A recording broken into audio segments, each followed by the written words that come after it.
বেঙ্গলিশ ডেসক্রিপটিভে তোমাদের সকলকে আবারও একবার স্বাগত জানাই। আমাদের আজকের প্রতিবেদনের অতি গুরুত্বপূর্ণ বিষয়টি হলো ডিজিটাল অ্যারেস্ট। সাম্প্রতিককালে ডিজিটাল অ্যারেস্ট আর্থিক তছরূপের ঘটনায় ঊর্ধ্বে।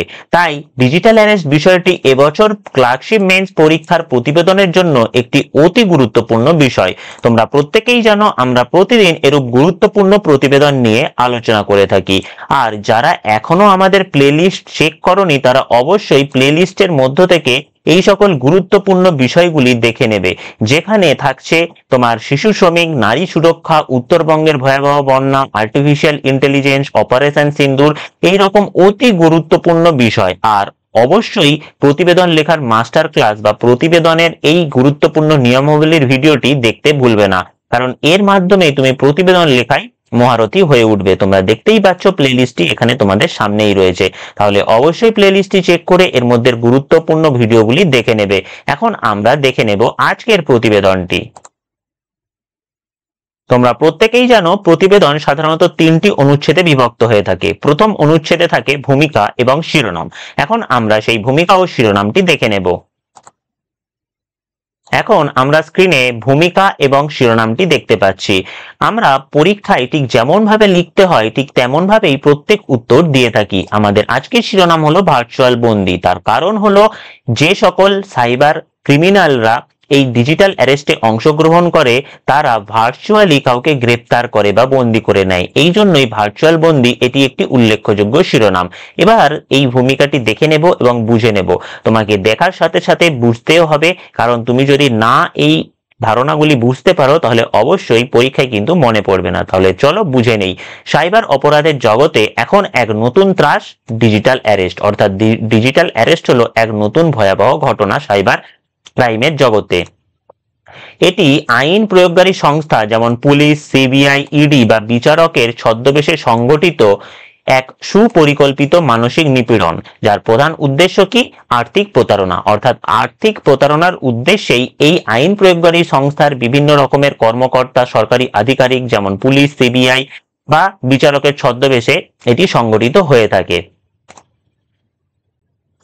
সম্প্রতি মুম্বাইয়ের এক শেয়ার ব্রোকারকে 58 কোটি টাকা প্রতারণের ঘটনা এই ভয়াবহতার এক চরম উদাহরণ। তাহলে আমরা দেখে নিলাম আমাদের এই ভূমিকাটি কতটা শক্তিশালী, যেখানে ডিজিটাল অ্যারেস্ট কি এবং এর প্রধান উদ্দেশ্য কি সেটি আমরা উল্লেখ করেছি, এবং সাম্প্রতিক কালের একটি অতি গুরুত্বপূর্ণ ঘটনা যেখানে মুম্বাইয়ের একজন শেয়ার ব্রোকার 58 কোটি টাকা হারিয়েছেন, সেই ঘটনা উল্লেখের মাধ্যমে আমাদের এই ভূমিকাটি একটি অতি শক্তিশালী গুরুত্বপূর্ণ ভূমিকা হয়ে উঠল।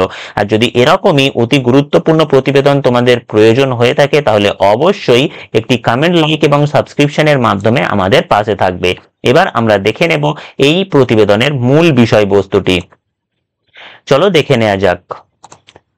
ডিজিটাল অ্যারেস্ট অনলাইন প্রতারকদের তৈরি এক সাইবার ফাঁদ। প্রথমেই আমরা বলে দিলাম ডিজিটাল অ্যারেস্ট এই বিষয়টি অতি সংক্ষেপে কিভাবে সংগঠিত হবে, এবার এটি আমরা আলোচনা করে নেব।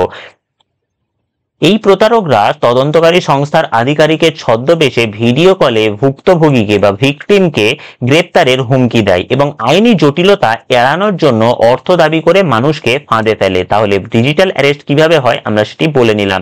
এবার দেখে নেব এর পরবর্তী পদক্ষেপ।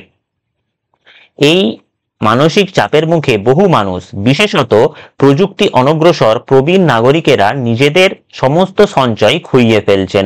তাহলে আমরা প্রথমে ডিজিটাল অ্যারেস্ট বিষয়টি কি এবং সেটি কিভাবে সংগঠিত হয় সেটি উল্লেখ করলাম, এবং তারপরেই বলে দিলাম যে এই ডিজিটাল অ্যারেস্টের প্রধান ভিকটিম বা প্রধান যারা ক্ষতিগ্রস্ত হন সেই সকল ব্যক্তি হলেন প্রযুক্তি অনগ্রসর প্রবীণ নাগরিকেরা। এই প্রতারণা থেকে বাঁচতে জনসচেতনতা একান্ত প্রয়োজন। অর্থাৎ আমরা যদি এই ডিজিটাল অ্যারেস্ট এই সামাজিক যে চ্যালেঞ্জ তার থেকে বাঁচতে চাই তাহলে কি করতে হবে? মেন কাজই হলো জনসচেতনতা তৈরি করা। সবচেয়ে গুরুত্বপূর্ণ তথ্য হলো ভারতের কোনো আইনেই ডিজিটাল অ্যারেস্ট বলে কিছু নেই। অর্থাৎ তোমরা প্রত্যেকেই জানো ডিজিটাল অ্যারেস্ট বলে ভারতের সংবিধানে কোনো বিষয়েরই উল্লেখ নেই, বা আইপিসি বা ইন্ডিয়ান পেনাল কোড এই বিষয়টিরও কোনো কথা বলে না। তাহলে যেহেতু আইপিসির কোনো সেকশনে বা ইন্ডিয়ান সংবিধান, ভারতীয় সংবিধানের কোনো সেকশনেই ডিজিটাল অ্যারেস্ট এই বিষয়টি কোনোভাবেই উল্লেখ নেই, তাহলে এই ডিজিটাল অ্যারেস্ট ব্যাপারটি সম্পূর্ণরূপে ভুয়ো, এর কোনো বাস্তবে অস্তিত্বই নেই। এই প্রতারণা চক্রগুলি সাধারণত দেশের বাইরে থেকে পরিচালিত হয়, তবে স্থানীয় কিছু ব্যক্তি মানি মিউল হিসেবে কাজ করে অর্থ পাচারে সংগ্রহ করে বা সাহায্য করে। মানি মিউল অর্থাৎ সেই সকল ব্যক্তি যারা নিজেরা প্রতারকদের একটি হাতিয়ার বা ডান হাত হিসেবে কাজ করে তাদের প্রতারকদের ওই মানি ট্রান্সফারে সাহায্য করে থাকে।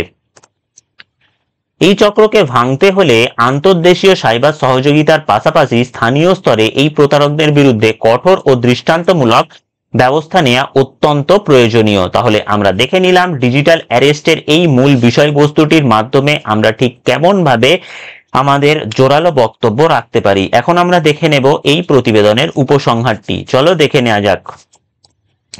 ডিজিটাল যুগে নিজেদের আর্থিক ও মানসিক সুরক্ষা নিশ্চিত করতে প্রতিটি নাগরিককেই এই বিষয়ে সতর্ক ও সচেতন থাকতে হবে।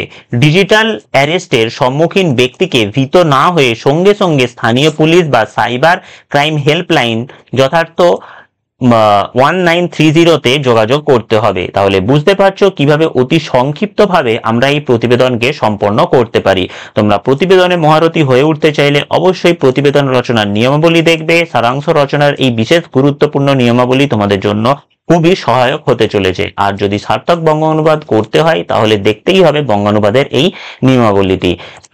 আমরা প্রতিদিনই এরূপ অতি গুরুত্বপূর্ণ বিষয় নিয়ে আলোচনা করে থাকি। আর তোমরা একটি লাইক, সাবস্ক্রিপশন এবং মূল্যবান কমেন্টের মাধ্যমে আমাদের পথ চলার অনুপ্রেরণা প্রদান করবে এই আশা রাখি।